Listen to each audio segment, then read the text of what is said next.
اچھا جاؤ، سامنے جو انار کا پودا ہے اس پر چھڑی مارو، جو انار گرے اسے اپنی پگڑی میں باندھ لینا اور سوتے وقت اسے اپنے سر کے نیچے رکھ لینا۔ درویش نے یہ کہا اور کروٹ بدل کر سو گیا۔ شہزادہ اٹھ کر انار کے پودے کی طرف بڑھا جس پر کئی انار لگے ہوئے تھے۔ اس نے ایک چھڑی اٹھا کر شاخوں پر ماری تو ایک انار نیچے آ گرا۔ شہزادہ کامران نے انار اٹھا کر پگڑی میں باندھا اور اپنے گھوڑے پر سوار ہو کر وہاں سے چل پڑا۔ راستے میں شہزادہ کامران کو خیال آیا کہ اس نے درویش سے شہزادی گلنار مانگی تھی، مگر درویش نے یہ انار دے دیا۔ انار کو توڑ کر دیکھنا چاہیے کہ اس میں شہزادی موجود ہے یا نہیں، بھلا ایک چھوٹے سے انار میں شہزادی کیسے سما سکتی ہے۔ یہ سوچ کر وہ رک گیا۔ اس نے پگڑی سے انار نکالا اور اسے خنجر سے کاٹا تو چونک پڑا۔ انار میں شہزادی کی بجائے صرف انار کے دانے تھے۔ شہزادہ کامران کو سخت حیرت ہوئی۔ وہ سوچنے لگا کہ یہ کیا ہوا، میں نے بابا جی سے تو شہزادی گلنار مانگی تھی، مگر اس نے یہ دانہ بھرا انار دے دیا۔ شاید بابا جی سے غلطی ہوئی ہے، دوبارہ اس کے پاس جانا چاہیے۔ چنانچہ وہ واپس باغ کی طرف چل دیا۔ وہاں پہنچا تو بابا جی سو رہے تھے۔ شہزادہ پہلے کی طرح باغ کو پانی سے سیراب کرنے لگا۔ 3 ماہ بعد درویش نے آنکھ کھولی تو شہزادے کو اپنے پیٹ دبانے دیکھ کر چونک پڑا۔ کیا بات ہے شہزادے، تم پھر کیوں آئے ہو؟ درویش نے یہ پوچھا۔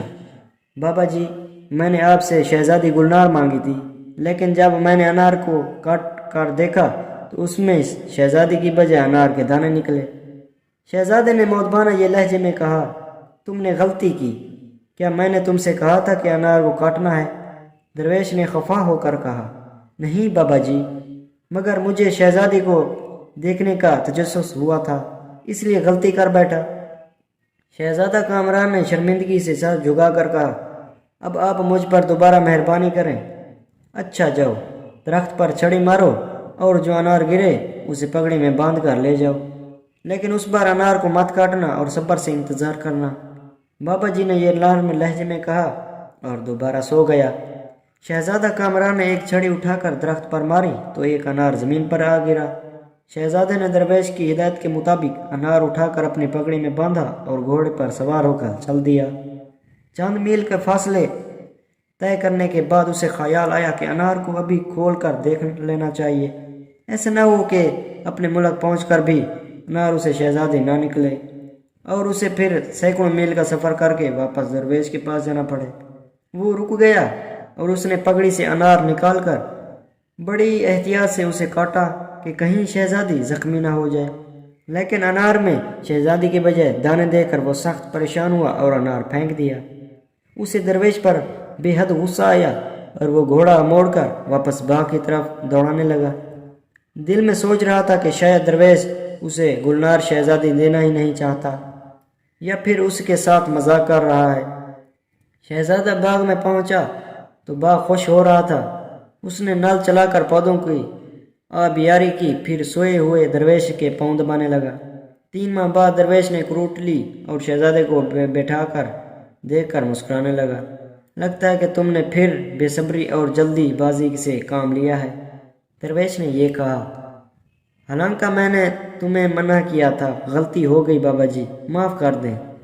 میں عہد کرتا ہوں کہ اس مرتبہ شیطان کے بہکاوے میں نہیں آؤں گا اور انار کو ہرگز نہیں کاٹوں گا، چاہے سال گزر جائیں۔ شہزادہ کامران نے ادب سے یہ کہا، بس آخری مرتبہ مہربانی کر دیں۔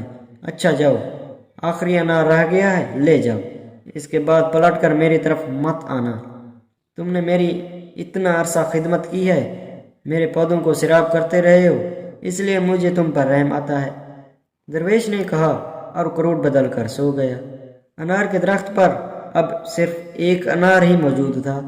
شہزادے نے چھڑی مار کر انار گرایا اور اٹھا کر اپنی پگڑی میں باندھ لیا، پھر اپنے گھوڑے پر سوار ہوا اور باغ سے نکل کر اپنے ملک کی طرف روانہ ہو گیا۔ سفر کرتے کرتے شام ہو گئی تو ایک جگہ شہزادے نے پانی کا قدرتی تالاب دیکھ کر گھوڑا روک لیا۔ اس نے گھوڑے سے اتر کر گھوڑے کو تالاب سے پانی پلایا اور چرانے کے لیے آزاد چھوڑ دیا۔ پھر تالاب کے کنارے زمین پر کپڑا بچھا کر اس پر دراز ہوا اور پگڑی میں بندھا ہوا انار سر کے نیچے رکھ کر سو گیا۔ صبح شہزادے کی آنکھ کھلی تو حیرت کے مارے اچھل پڑا۔ اس کے سرانے ایک نہایت حسین و جمیل نوجوان لڑکی بیٹھی تھی۔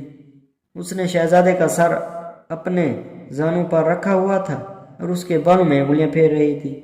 اٹھو شہزادے، سورج نکل آیا ہے، صبح ہو چکی ہے۔ لڑکی نے شہزادے کو دیکھ کر آنکھیں کھول کر دیکھ کر شیریں آواز میں کہا۔ شہزادہ کامران حیران ہوتا ہوا اٹھ بیٹھا اور لڑکی کی طرف دیکھنے لگا جس نے شاہی عروسی جوڑا پہنا ہوا تھا۔ تم کون ہو؟ شہزادے نے حیرت بھرے لہجے میں کہا۔ میں لڑکی سے پوچھا۔ میں تمہاری دلہن شہزادی گلنار ہوں۔ باغ والے بابا جی مجھے تمہیں بخشا ہے۔ اوہ، تو تم شہزادی گلنار ہو؟ شہزادے نے خوش ہو کر کہا۔ شہزادے نے سر ہلاتے ہوئے کہا، ہاں شہزادے، کیا میں تمہیں پسند نہیں آئی؟ شہزادی نے سر ہلاتے ہوئے یہ کہا، کیوں نہیں؟ تم تو چاند سے بھی بڑھ کر خوبصورت اور دلکش ہو۔ میں کتنا خوش قسمت ہوں کہ مجھے میری پسند کی دلہن مل گئی۔ میری ماں باپ تمہیں دیکھ کر بے حد خوش ہوں گے۔ شہزادے نے یہ مسکرا کر کہا، ہم دونوں اب زندگی بھر ساتھ رہیں گے، لیکن ایک بات یاد رکھنا شہزادے۔ شہزادی گلنار نے یہ کہا۔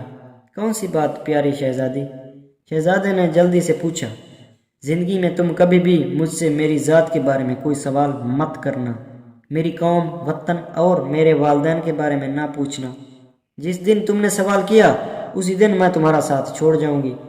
شہزادی نے کہا، میں وعدہ کرتا ہوں کہ تم سے تمہاری ذات کے بارے میں ہرگز نہیں پوچھوں گا۔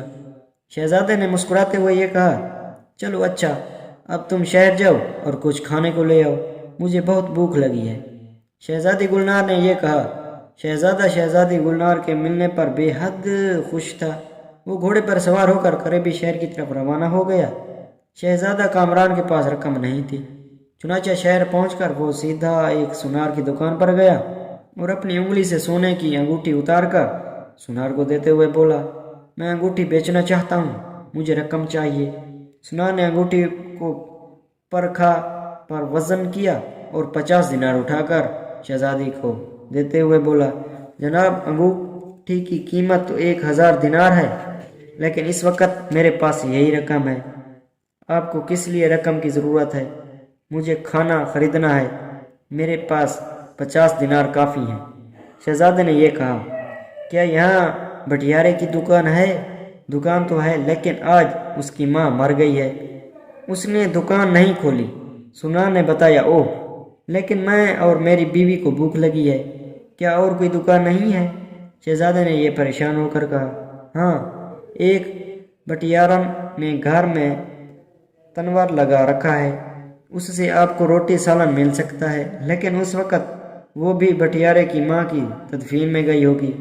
آپ ایسا کریں کہ بازار سے آٹا، دال، سبزی وغیرہ خریدیں اور اپنی بیوی سے کہیں کہ وہ آپ کو پکا دے۔ سونارے نے مشورہ دیا تو شہزادے کو اس کا مشورہ پسند آیا۔ اس نے سوچا کہ چلو اس طرح شہزادی کی آزمائش بھی ہو جائے گی، وہ کتنا لذیذ کھانا بنا سکتی ہے۔ چنانچہ شہزادے نے مختلف دکانوں سے آٹا، دال، سبزی اور گوشت وغیرہ خریدا اور سارا سامان ایک بوری میں ڈال کر گھوڑے پر رکھ لیا۔ پھر اسے خیال آیا کہ پکانے کے لیے برتن تو ہیں نہیں، مجھے ایک ہنڈیا اور آٹا گوندنے کے لیے پرات چاہیے، کہاں سے مل سکے گی؟ اس نے سبزی والے سے پوچھا۔ تھوڑی دور ایک کمہار کا گھر ہے، وہاں سے آپ کو ہر قسم کے برتن مل جائیں گے۔ اگلا پارٹ دیکھنے کے لیے ہمارے چینل میں وزٹ کریں۔